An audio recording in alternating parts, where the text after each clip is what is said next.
আমরা এদিকে আসি। অনেকে বলে গ্রাফিক ডিজাইন আসলে কিভাবে শিখবো, বা ফটোশপ শিখবো না ইলাস্ট্রেটর শিখবো, কোথা থেকে শিখবো, মানে এরকম অনেক প্রশ্ন থাকে আমাদের মাঝে প্রথম যখন আমরা গ্রাফিক্স নিয়ে করি। আসলে গ্রাফিক ডিজাইনটা কি? গ্রাফিক ডিজাইনটা হলো আপনার মনে করেন এই যে চিন্তা, সমস্যার সমাধান এবং বাস্তবতা, এই তিনটা জিনিসের সমষ্টি হলো গ্রাফিক ডিজাইন। আপনার সৃজনশীলতা যত বেশি ভালো, তত আপনি বেশি কি ডিজাইন করতে পারবেন। বা মূলত এখানে আপনার আমরা যে টুলস গুলো করবো, এই টুলস গুলো দেখলে আপনি মনে করেন আমরা সাপোজ একটা দুইটা ডিজাইন করাবো, কিন্তু ডিজাইন করার পরে আপনি নিজে পরে চিন্তা শক্তির মাধ্যমে মানে সৃজনশীলতার মাধ্যমে আপনি আরো কি নিত্য নতুন ডিজাইন তৈরি করতে পারবেন। গ্রাফিক ডিজাইনে কিন্তু আপনার কম্পিটিশন অনেক আছে, এগুলো তো জানেন আপনারা। মার্কেট প্লেসে কিন্তু অনেক আছে, যারা জেনারেলি করতেছে ওরাও কিন্তু অনেকে গ্রাফিক কাজ শিখতেছি। তো এগুলো আপনারা মনে করেন যত নতুন ডিজাইন তৈরি করতে পারবেন আপনাদের তত ফিউচার ব্রাইট হবে আর কি। আর ফটোশপ না ইলাস্ট্রেটর, এখানে এই কথাটা মানে কি, আমরা গ্রাফিক্স ডিজাইন দুটা ইয়াতে শিখাই, এক হলো ফটোশপ ইলাস্ট্রেটর। ফটোশপ শেখানোর পরে ইলাস্ট্রেটর, এবং ফটোশপটা আপনার ফটোশপ আর ইলাস্ট্রেটর কিন্তু প্রায় সেম। ফটোশপ ফটোশপ যখন শিখে ফেলবেন তখন ইলাস্ট্রেটর আপনার কাছে কি একদম ইজি। এই সেম টুলস গুলা কিন্তু ওই জায়গা ফটোশপে আপনার এই যে মনে করেন আমরা ফটোশপে ওপেন করতেছি।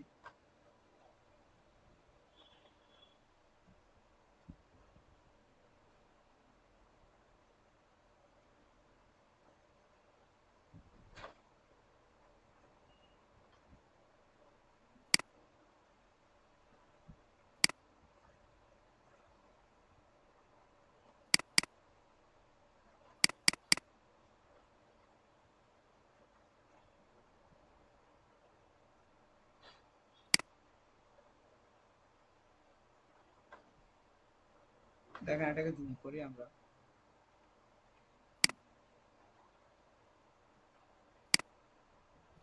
কাজ করতেছি।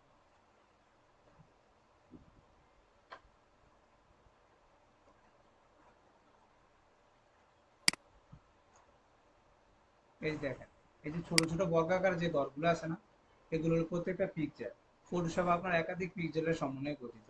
এই যে সবগুলো পিক্সেল ছোট ছোট বর্গাকার, কি এগুলো বর্গাকার ঘর দেখা যাচ্ছে না এখানে, এগুলোকে বলা হয় পিক্সেল। এই সমস্ত পিক্সেল পিক্সেলের সমন্বয়ে একটা পিকচার বা কোনো কিছু কি তৈরি হয়। এখানে আপনি কাজ করবেন, এই কাজগুলো দেখবেন একটু এই একদম স্মুথলি হবে না, এরকম ফাটা ফাটা থাকবে। কিন্তু আমরা যদি ইলাস্ট্রেটরে করি, ইলাস্ট্রেটরে আপনার যে কোনো কাজ করবেন এই যে একদম স্মুথলি, এখানে কি কোনো পিকচার নাই। ইলাস্ট্রেটরে আপনার এই যে প্রফেশনাল ব্যানার ব্যানার ডিজাইন বা পোস্টার ডিজাইন, পলিটিক্যাল মানে যে কোনো ডিজাইন করা হয়, লোগো বা আইডি কার্ড, এগুলো আমরা কি ফটোশপ দিয়ে করতে পারি, ফটোশপে করে। বাট এগুলা আপনার যারা প্রফেশনালি করে ওরা কোথায় করে, এই যে ইলাস্ট্রেটরে করে। ইলাস্ট্রেটর করার কারণ কি, ইলাস্ট্রেটর আপনার কি জুম করলে কোনো কি ফাটতেছে, পারতেছে না। কিন্তু আমরা কি ফটোশপে দেখেন আপনি কি জুম করলে এগুলো কি ফেটে যায়। এই কারণে আপনার সুবিধা হলো কি ইলাস্ট্রেটরে করা এই ডিজাইন গুলো আর কি, যে পোস্টার বা ব্যানার আইডি কার্ড ওগুলা মানে ফটোশপে করতে পারবো, ইলাস্ট্রেটর দুটো জায়গায় আমরা দেখা যাবে কিভাবে করতে হয়। তারপরে আপনার ফটোশপের কিছু ভার্সন আছে। আপনার যা ফটোশপের ভার্সন কত 7.0 থেকে শুরু হয়েছে। এটা দেখবেন ওই যে কম্পিউটার দোকানগুলো আছে না, যে কাজ করে ওরা দেখবেন একটা আহ, ছোট একদম ছোট যেটা ফটোশপের সফটওয়্যার, ওটা আপনার বাড়ি কম আর কি। ওইটা তো অনেক ফিচার নাই, এখন তো নতুন আপডেট গুলোতে অনেক নতুন নতুন ফিচার বা ইফেক্ট অ্যাড হয়েছে ওইগুলা। ওইটাতে কাজ করতে অনেক ইজি, স্মুথলি কাজ করে আর কি। অনেক পাতলা সফটওয়্যার, ওটাতে ওরা বেশি কাজ করে না, কারণ ওরা এটা ইউজ করে। এটা হলো প্রথম ভার্সন। তারপর আসছে সিএস, তারপর আসছে CS6, তারপরে এখন চলতেছে সিসি ভার্সন। সিসি ভার্সন আবার কিছু আছে। তারপরে আমরা ইলাস্ট্রেটর এরকম কি সেম ভাবে কিছু ভার্সন আছে। ফটোশপে যে ভার্সন গুলো, ইলাস্ট্রেটর কি সেম একই ভার্সন, আবার কিছু কয়েকটা ভার্সন চেঞ্জ আছে। এগুলো আজকে আমরা ফটোশপে কিভাবে করে এটা দেখাই, আজকে বেসিক জিনিসগুলো নিয়ে আলোচনা করবো। ক্যান্সেল দিতেছি। ফটোশপ তো ইনস্টল করতে পারবেন না আপনারা? জি। মানে ইনস্টল করা আছে? আচ্ছা, যদি না থাকে তাহলে নিয়ে নেন। ইনস্টল করার পরে এখানে কি আমরা ফটোশপ দিকে চার্জ দিই, ইয়েস এতে চলে আসবে।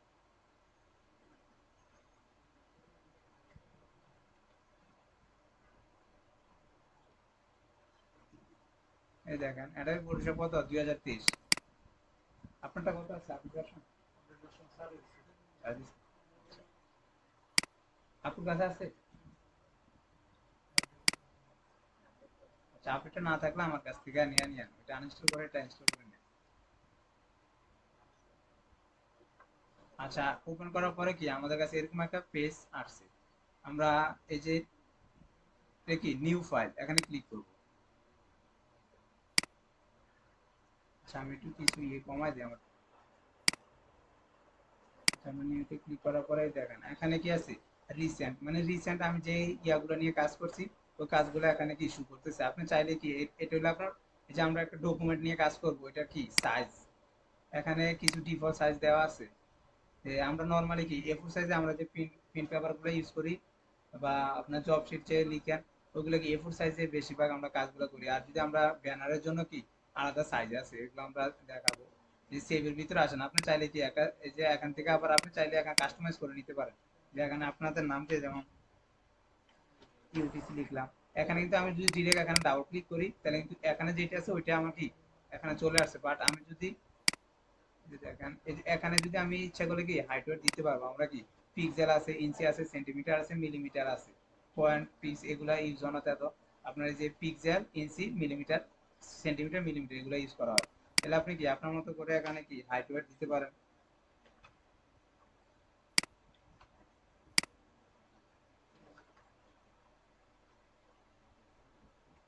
200 ছোট হয়ে যাবে,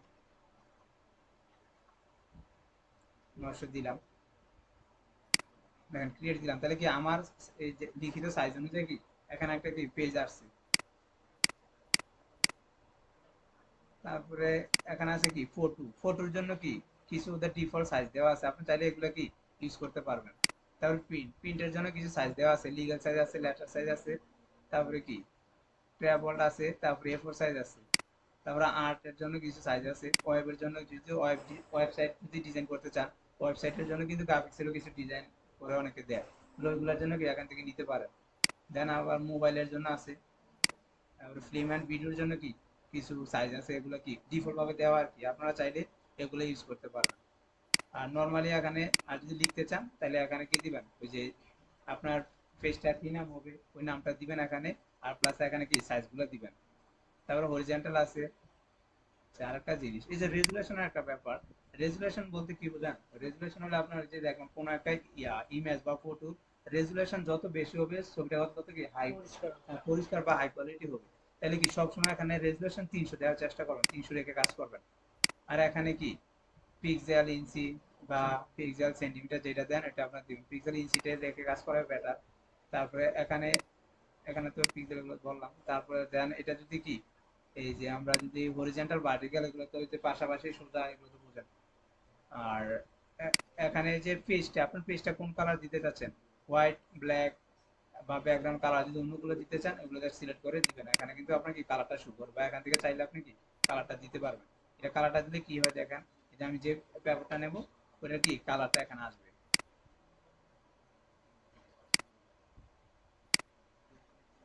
তারপরে এখানে কি কালার মোড কি আমরা এই যে RGB, রেড, গ্রিন, ব্লু, এটা দিয়ে আমরা কাজ করব সবসময়, এটা দিয়ে কাজ করাটা ভালো, এটা দিয়ে কাজ করবেন। তারপরে আছে কি CMYK, এটা হইলো আপনার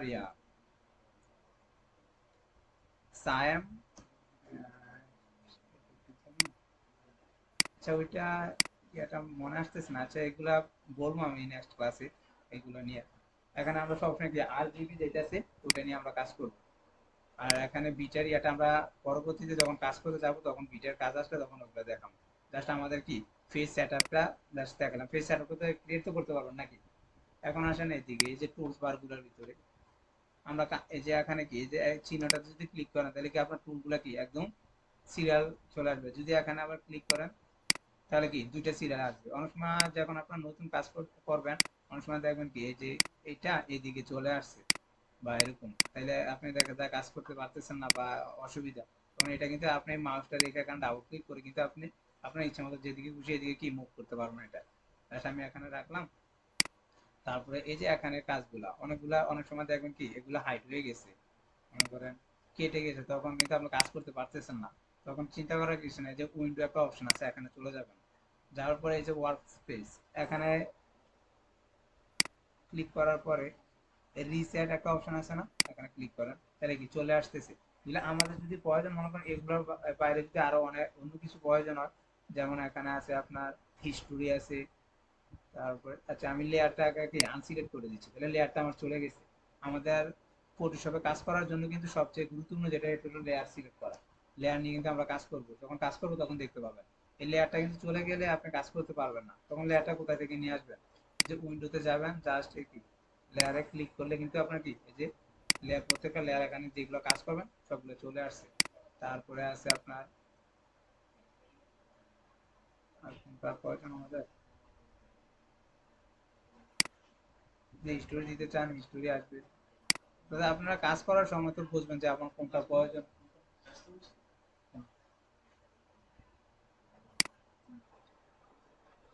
আচ্ছা আমাদের যেগুলো প্রয়োজন আমরা কাজ করতে সময় তো দেখবো যে আমাদের কোনটা প্রয়োজন কোনটা লাগতেছে, আমরা কি এখান থেকে জাস্ট ওইগুলো কি সিলেক্ট করে নিয়ে আসবো। আচ্ছা আজকে আমরা মুভ টুলটা দেখতেছি। এটার নাম কি, ফার্স্টে আছে কি মুভ, এখানে দেখেন মাউসের কার্সরটা রাখলে এখানে লেখা শুরু করতেছে কি মুভ টুল। মুভ টুল দিয়ে কি করতে পারবো, আমরা কোনো কিছু একটা এদিক সেদিক নিতে পারবো। আমরা এই যে দেখেন একটা মনে করেন ফটো আমরা কি এখানে ওপেন করবো, এই ফাইল, এটা একটা হলো ফাইল বাটন, ফাইলে নিউ, নিউ কাজটা আমরা দেখলাম। আবার কিন্তু আমরা শর্টকাটে যদি করি কন্ট্রোল এন দ্বারা করতে পারবো। এই যে কন্ট্রোল এন দিলে কি আমার এই যে নিউ ডকুমেন্টের ইয়াটা লিস্টটা চলে আসতেছে, এখান থেকে আমরা নিতে পারবো।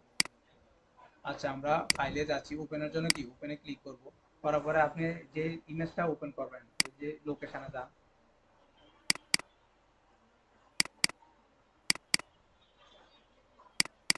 এখন আমি তিনটা সিলেক্ট করতেছি, হ্যাঁ তিনটা জাস্ট ওপেন দিলাম।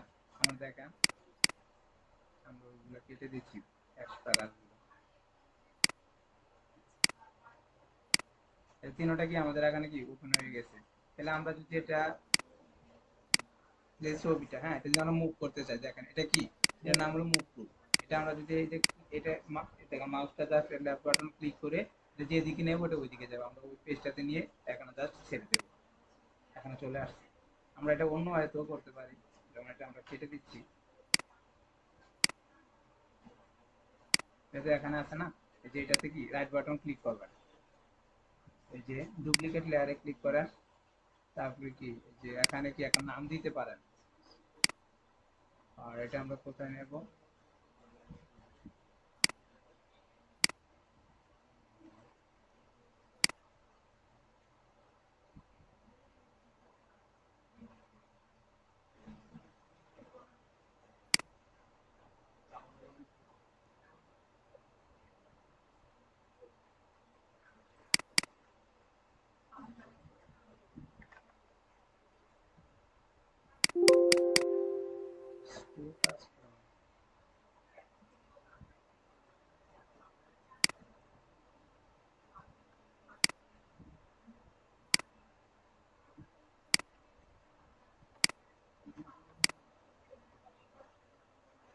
সেদিকে মুভ করার পরে কন্ট্রোল টি দ্বারা কি ট্রান্সফর্ম করে, এটা কন্ট্রোল টি দ্বারা করতে পারেন, অথবা এই যে এখানে কি ইডেট অপশন আছে, ইডেট অপশনে যাওয়ার পরে এই যে ফ্রি ট্রান্সফর্ম লেখা আছে না, এখানে ক্লিক করেন, তাহলে কি এটা সিলেক্ট হচ্ছে, তখন কি আপনি ইচ্ছা মতো এটা কি বড় ছোট করতে পারবেন। তাহলে আমি সাপোজ আমার পেজ অনুযায়ী এটা কি নিয়ে নিলাম।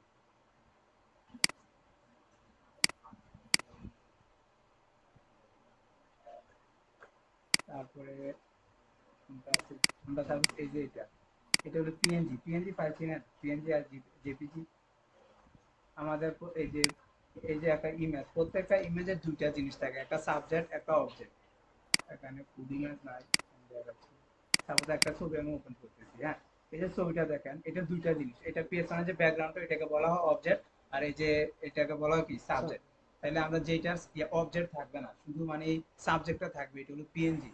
আর যেটা সাবজেক্ট এবং অবজেক্ট দুটোটা থাকবে এটা হলো জেপিজি, যেখানে নেটে আমরা দেখি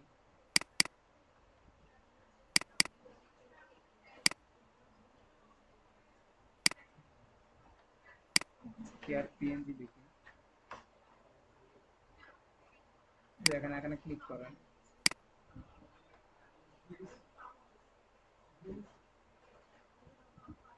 দেখেন এখানে একটা ব্যাকগ্রাউন্ডে চলে গেছে না, এটা কি, এটা হলো পিএনজি ফাইল। দেখেন আমি ক্লিক করি, ডাউনলোড করলাম, এটা ডাউনলোড করলাম। তারপরে এই দেখেন এখানে কি পিএনজির মতো সেম দেখাচ্ছে না এই জিনিসটা, এখানে ক্লিক করেন, এটা কিন্তু পিএনজি ফাইল না, দেখেন এটা আমি ডাউনলোড করি। এই দেখেন আমি প্রথম যে এটা ডাউনলোড করছিলাম, এটা কি, এটা কোনো ব্যাকগ্রাউন্ড আছে? ব্যাকগ্রাউন্ড না, এটা পিএনজি ফাইল। আর এই যে এটা কিন্তু ব্যাকগ্রাউন্ড আছে, ব্যাকগ্রাউন্ড আছে না, এটা হলো জেপিজি ফাইল। বাট এখানে আপনি কিন্তু চার্জ দিছিলেন কি পিএনজি লিখে। পিএনজি আপনার দেখতে কিন্তু এরকম, মানে পেছনে এরকম থাকবে।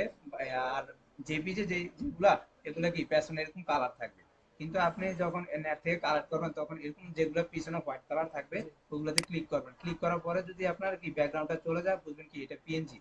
আর আমরা যখন গ্রাফিক্সে কাজ করব তখন দেখবেন আপনার অসংখ্য পিএনজি ফাইল নিয়ে কাজ করতে হবে। কারণ আপনি যে কোনো একটা ডিজাইন করবেন, দেখেন একটা ব্যানার ডিজাইন করবেন সাপোজ, এই যে সাপোজ এই ব্যানার ডিজাইনটা করবেন আপনি, তখন এখানে কি লাগবে, ওনার ছবি একটা লাগবে। প্লাস এগুলো তো আপনি বানাতে পারবেন না, এগুলো অবশ্যই নেট থেকে কালেক্ট করতে হবে।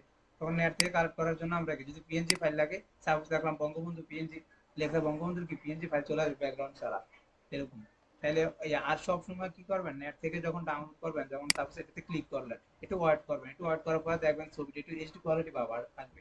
কিন্তু যদি ডাইরেক্ট ডিরেক্টলি এখানে ক্লিক করার পরে যদি ডাউনলোড দিয়ে দেন, তাহলে কিন্তু এটা ঝাপসাতে ঘোরাতে দেখা যাবে, এইচডি ব্যাপারটা আসবে না।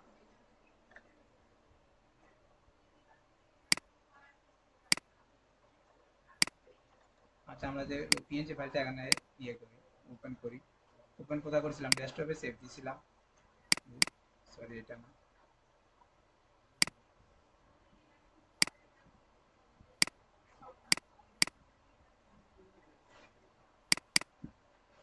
এই দেখেন, এই যে আমরা মুভ করি কোথাও, দেখেন শুধু কি ইয়েটা আসছে না, আমার ব্যাকগ্রাউন্ড কিন্তু আসে নাই। বাট ওইটা দিলে কিন্তু আমার কি ব্যাকগ্রাউন্ড সহ আসতো। তাহলে এটা কি, এটা হলো পিএনজি ফাইল। তাহলে পিএনজি ফাইল চিনছেন, পিএনজি যেটা, তাহলে আমরা এটা যদি ওইটাতে মুভ করাতে চাই, তাহলে দেখেন এই যে আমরা সাপোজ এখানে গোফটা দেবো, তাহলে কি এটা কন্ট্রোল টি দ্বারা কি করব, ট্রান্সফর্ম করব। শর্টকাট হলো কন্ট্রোল টি। এই যে জাস্ট, আর জুম ইন জুম আউট করার জন্য এই কন্ট্রোল অল্টা, এই যে এটা আছে না কার্সরে, দিয়ে দিবেন, তাহলে কি জুম ইন জুম আউট হবে। যদি আমরা নিচের দিকে দেই জুম আউট, আর উপরের দিকে দিলে কি জুম ইন। আমরা এটাকে ছোট করে নিতেছি।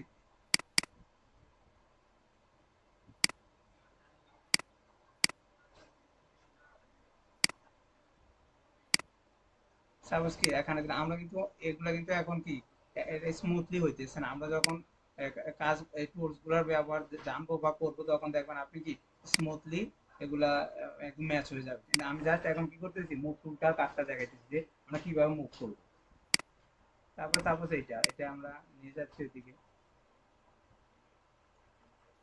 এটা কি এটা বড়, আমাদের কি সাইজ অনুযায়ী অনেক বড় হয়ে গেছে, তাহলে আমরা কন্ট্রোল টি দ্বারা কি ট্রান্সফর্ম করে নেব।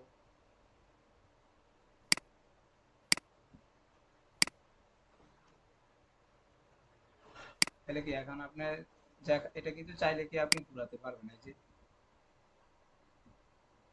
শুধু মাউস দ্বারা।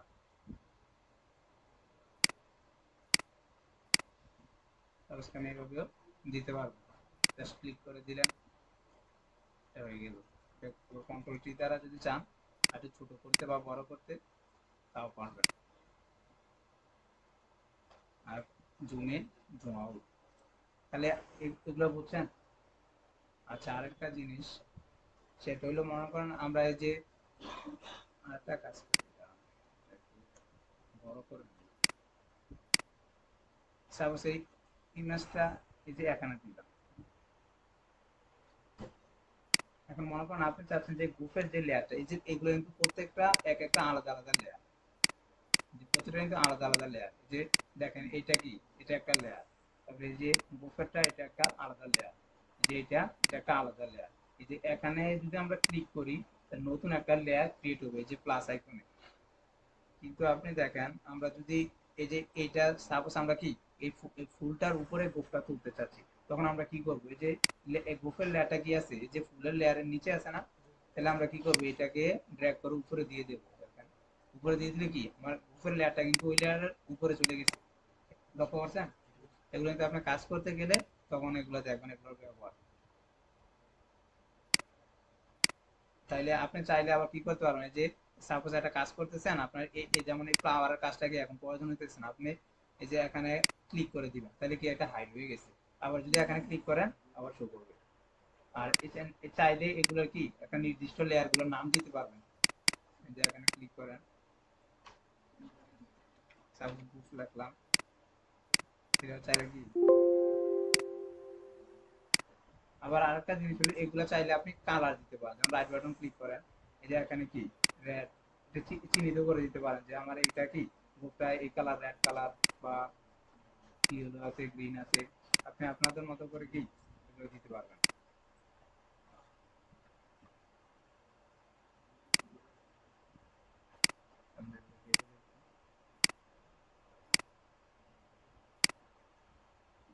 তাহলে মুখগুলো কাজ করছেন। আজকে তো প্রথম ক্লাস, আর কি দেখাবো সামনের দিকে না দুটো থাকে? আচ্ছা আজকে এতটুকু লাগে তাইলে। আচ্ছা ফার্স্ট ক্লাস